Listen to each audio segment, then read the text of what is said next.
At Sleep Outfitters Outlet, great sleep is a big deal. Save 40 to 60% every day on every Sealy, Stearns & Foster, and Tempur-Pedic. Queens as low as $249. Customer exchanges, closeouts, and floor samples. Inventory changes daily, so come in for your dream deal today. With no credit needed financing, expert advice, and up to 60% off retail, it's never been easier to get the sleep and savings you deserve. Go to sleepoutfittersoutlet.com for financing details and to find a store near you.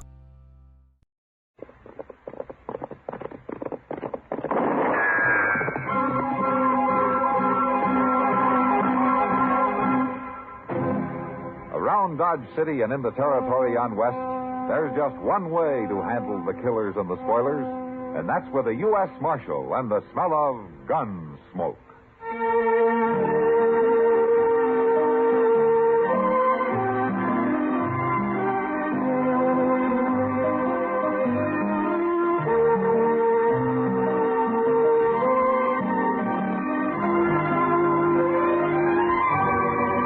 Gunsmoke, starring William Conrad, the story of the violence that moved west with young America, and the story of a man who moved with it.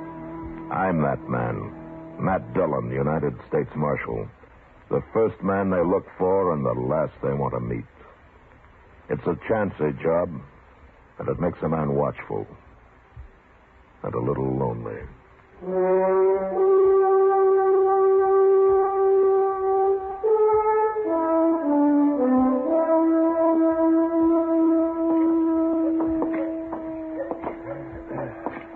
Nice day, Matt. The wind's gone down anyway. Sure was blowing last night. Where were you last night, Doc? Out at the Caldwell place. Mrs. Caldwell's expecting. Huh? Still? It was a false alarm last night. Yeah. You ought to get some sleep while you can. I know. That's right where I'm headed, too. Doc Adams. Oh, hello, Ruth.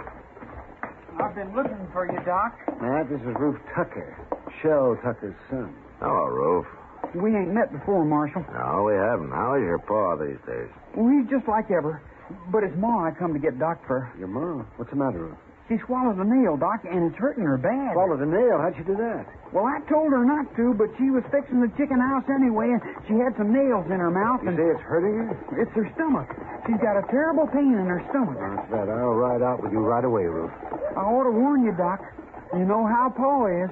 Matt, Shell doesn't like doctors. No? He hates them. But he ain't there right now, Doc. He's been out on the prairie the last couple of days. When'll he be back? I don't know for sure, Marshal. But Ma said to get Doc anyway. She doesn't want to die. Shell'd cause trouble if he found Doc there, would he? He sure would. He'd beat him half to death. Well, maybe I better ride out with you, Doc, just in case Shell comes home while you're there. That's a good idea, Matt. I think you'd better. Ruth, you know Chester, don't you? Oh, sure. I'll go over to the Long Branch and tell him that I want him to go with us, huh? Okay, Marshal.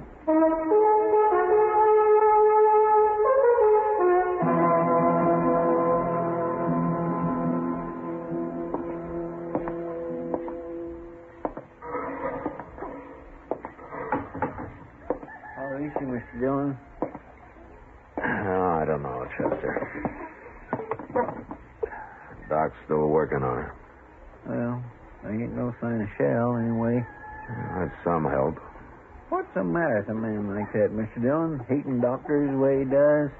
I don't know, Chester. Probably there weren't any doctors around when he was young, and what was good enough for his father is good enough for him. Some fool notion like that, you know. Shell always was a mean old cuss, except for his horses. He's always treated horses like they're human. Did you ever notice that? No, Shell isn't really a bad man, Chester. He's just ignorant and prejudiced because of his ignorance. If he'd have been here, he'd let Miss Tucker die rather than have Doc operate on her, wouldn't he? Yeah, probably. Oh, that's bad. To me, it is. Maybe if Doc saved him someday, he might get over his ideas. Doc ain't gonna have a chance to help Shell, any. He ain't never had a sick day in his whole life, I know. Oh.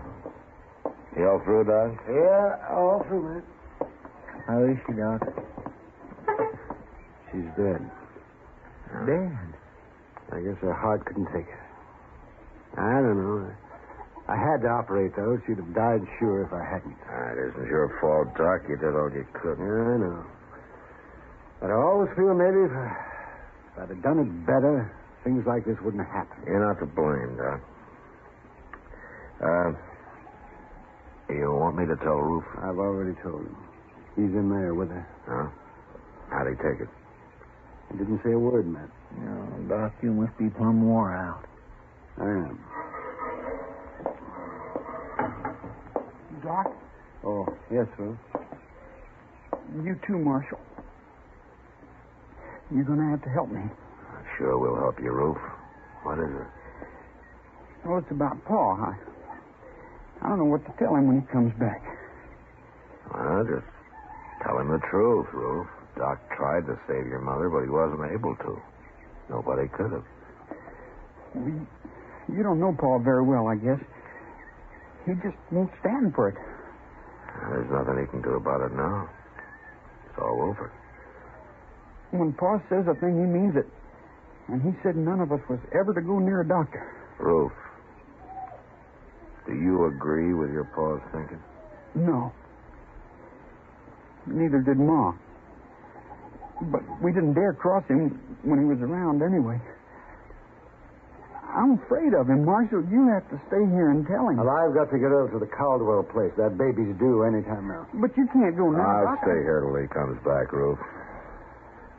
Chester, you better ride into town in case anybody's looking for me. All right, sir. It's a funny thing how a doctor can lose one life and maybe bring another into the world the very same day. Well, come on, Chester. We can ride partway together.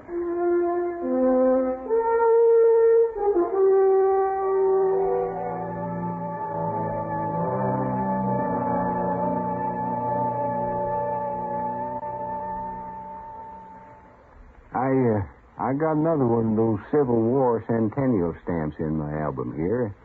And, I kind of like this the best of them all.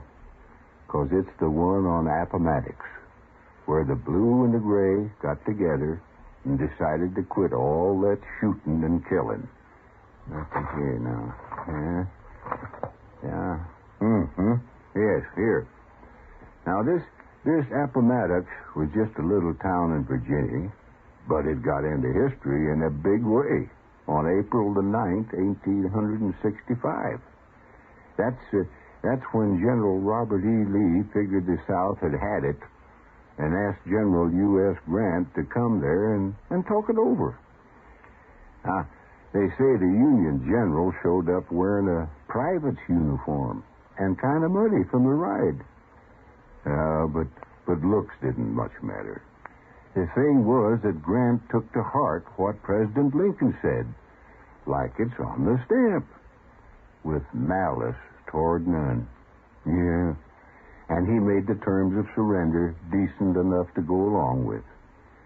To be real precise, Lee only surrendered for the Army of Virginia at Appomattox, and not for the whole Confederacy. But when the word got around about it, all the armies of the South threw away their guns and came back home again.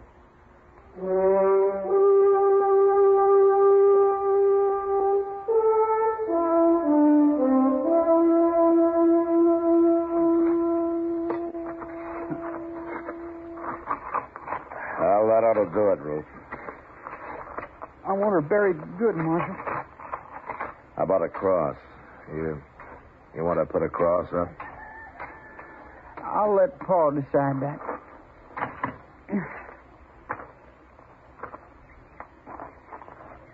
Oh, my gosh, Marshal.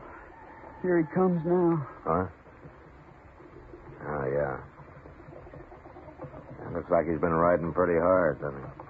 Pa always rides hard, but he takes mighty good care of his horses all the same. He's never hurt one yet. Yeah, I know. Hello there, Marshal. How are you, Shell? Well, what are you doing out here? Shell, your wife died.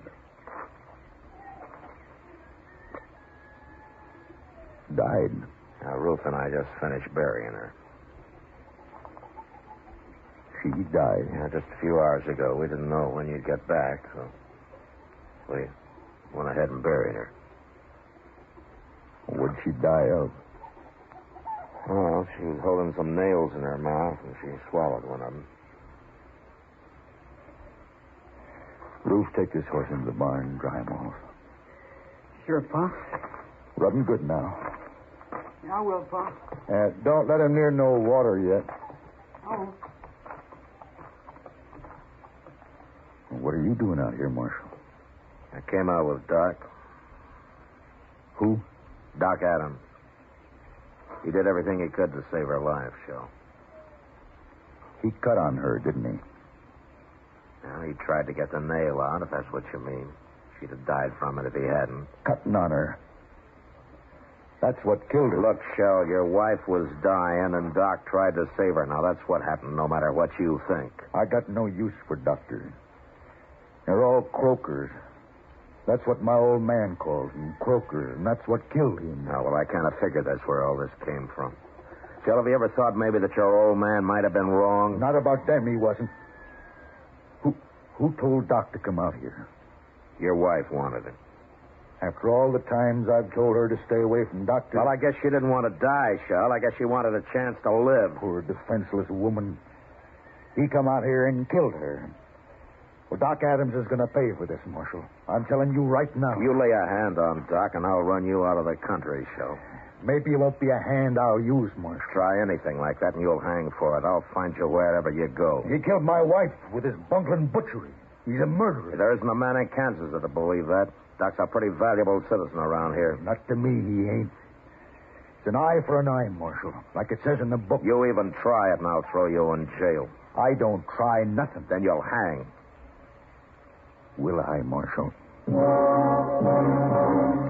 I left Shell Tucker standing by his wife's grave, and I rode back to Dodge. Ordinarily, Shell was peaceable enough, but there was no telling what he might do now. Doc stayed at the Caldwell place that night, and the next day, too. I thought he'd be safe there, so I didn't worry about him. Until the next evening. Kitty and I were having supper at the Dodge house.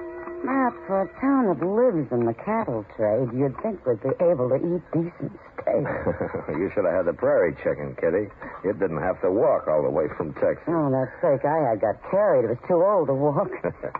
Say, I've never eaten prairie chicken, Matt. What's it taste like? Well, I tell you, Kitty, it's a little chicken with an awful lot of prairie. If I didn't know you better, I'd say you'd been drinking. And if I know you, you'll order steak next time anyway. Ah, don't give up easy, Matt. Yeah, I know. Oh, remember it, then. Yeah, sure. You don't know much about women, do you, Matt? Well, I'm learning. Yeah, but the pace you've set, I'll be in my grave before you're out of first grade. You know, it took me 10 years to learn how to handle a 6-gun. Well, that's the nicest compliment I've had all day. Drink your coffee. I gotta get out of here. Yes, sir, Mr. Dillon. Oh, hello, Mac. Hi, Doc. Oh, Doc, when'd you get back? Just now. What's it in? Thank you. How's Mrs. Caldwell, Doc? She gave birth to a 12-pound boy this afternoon. Oh, that's fine. Yeah, that's not what I came to talk about, though. Matt, somebody tried to shoot me on the way back from the Caldwell place. Huh? Who was it? I didn't see him. And since I didn't have a gun, I rode straight ahead, fast. Oh, where'd this happen? About a mile the other side of the grove. Yeah, I should have come out there and ridden back with you. Then you know something about it? Yeah. Shell Tucker. He came back after you and Chester left, Doc. He made some threats. Yeah, I might have known that. But I'm not going to be a target for Shell every time I go on a call in the country. I'm going out and see him, Matt. We'll have this out, face to face. Well, I don't think you can change his mind, Doc, but I'll go with you. If he admits shooting at you this afternoon, I'll bring him back to jail. Maybe I'll bring him back anyway.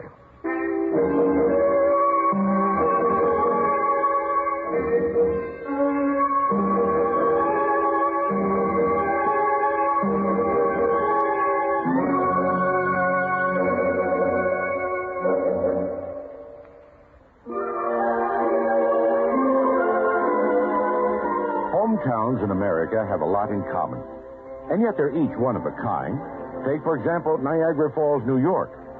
In addition to serving as a honeymoon capital of the world, Niagara Falls finds it necessary to consider its own 100,000 citizens, most of whom are not just marrieds, but year-round residents. They work at DuPont Chemical or Union Carbide and shop at Beer Brothers. On a clear day, they can see Toronto from the pool at the country club.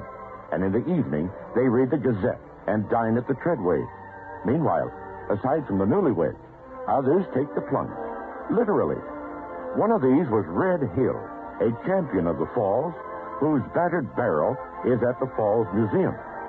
Others of sheer grit have gone over in everything from life preservers to rubber balls. Fortunately, most prefer the view from Prospect Point or the Cave of the Winds catwalk, where you catch the spray in a yellow slicker. But if your hometown is Niagara Falls, you already know this. We only wanted to remind you it's still there.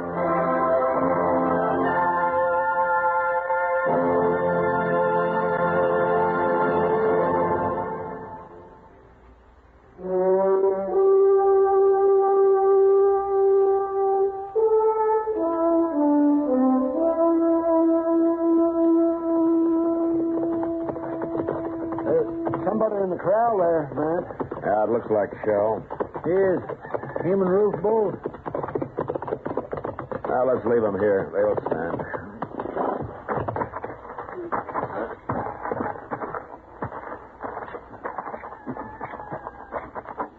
They got a horse tied down in there, Mr. Dillon.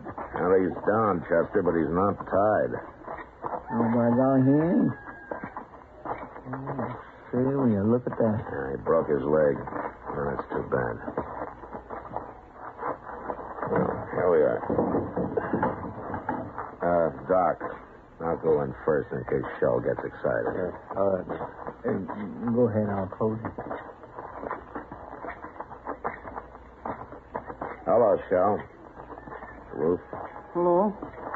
You bring that croaker out here to kill my horse for me, Marshal? Oh, now, Shell. Wait a minute, Doc. I'm sorry about your horse, Shell. That bay is the finest animal I ever owned. What happened? Well, I was just topping him off when he fell. Busted his leg. Oh, blimey. That's too bad. Ruth, go on up the house and fetch my rifle. Okay, Pa. Terrible thing to lose a horse like this. Yeah.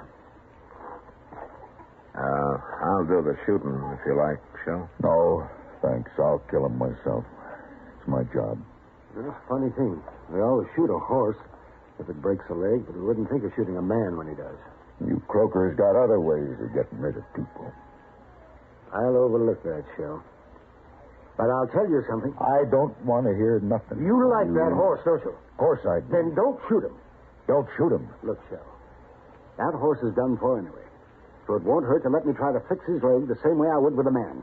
It just might work. You mean put a cast on him? I do. I never heard of putting a cast on a horse. You're crazy. It's up to you, Shell. I wouldn't let you near my wife if I'd been here.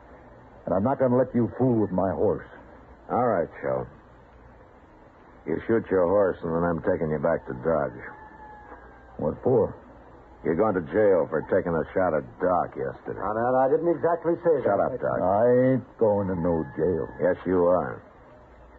Unless maybe Doc changes his mind about charging you with attempted murder. And then I couldn't put you in jail.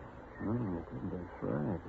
Say, you know, Shell, I might get so busy working on this horse, I'd plain forget about everything else. And I might even save the animal to boot. Now, make up your mind, Shell. I got to get back to Dodge. Well, all right. But you better make it work, Doc. I said I'd try. That's the best I can do, ever. No matter who the patient is. Okay, Doc. You try. But you try real hard. I always do, Shell. Real hard. Chester and Ruth made a fast trip into Dodge for plaster of Paris and some muslin to go under it. And when they got back, Doc went to work. About an hour later, he had a heavy cast on the horse's leg. And after giving Shell some final instructions, he was finished. He promised to come back in a couple of weeks and put a lighter cast on, and then we left. Shell didn't say much, but I knew if anything went wrong with that horse, he'd be after Doc again. However, 6 weeks went by before anything happened. Doc and I were in his office with a game of chess that we started a few days earlier. That doggone rook of yours sitting down there, man. If I move my bishop, you'll be right in on my queen. Yeah, it's the only move you got, Doc. All right. There you are. Yeah. Well, see what you can do with that, huh? Couple more of those, and I'll get that queen. Doc? Hello, Shell. Doc, I've been looking everywhere for you. Blast you. Why'd you put a sign on your door saying you were out? Shell, how come you're wearing a gun? Man, be a fool not to wear a gun in this town, Marshal. You'd be a worse fool to try to use it. Now, don't you rile me. I'm in a bad enough temper already. What's wrong, Shell? Something happened to your horse? No, he's tied up right outside, Doc. What? Yeah, I took that second cast off myself, and then I rode him in here. Of course, I took it easy with him, Doc. Well, what do you know? By heaven, it worked. Well, that's fine, Shell, but what do you say heated up about? Well, you'd be heated up, too, Marshal, if you'd been carrying a bad tooth in your jaw as long as I have. What? You mean you're looking for a doctor, Shell? Well, I'm mad enough to admit it, Marshal. Oh, well, now, Shell, you just sit down right over there. See that? I'll see what I can do. Okay, Doc. This is the one right here. I see. Now, try to get it out, will you? I'll try, Shell. That's the best I can ever do. Ever. That's good enough for me, Doc.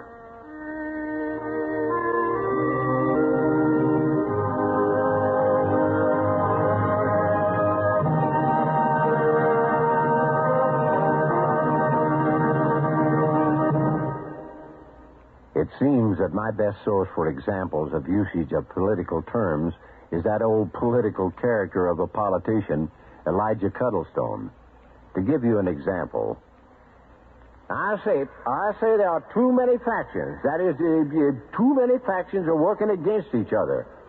What we need is harmony. I mean, within the party, harmony is essential, that is. Well, what Elijah said is true. There must be order and harmony of purpose for a group to successfully reach a goal. Too many factions struggling against each other within a group can defeat the purpose of the group without outside help. It's peculiar, but faction meant a fighting group in the days of the Romans. They divided the combatants in the circus into groups or classes called factions, each class wearing their own special colors. These combatants entertained a strong esprit de corps as they strove against each other. Because of the competitiveness and spirit of these factions, the term faction was easily applied to political partisans.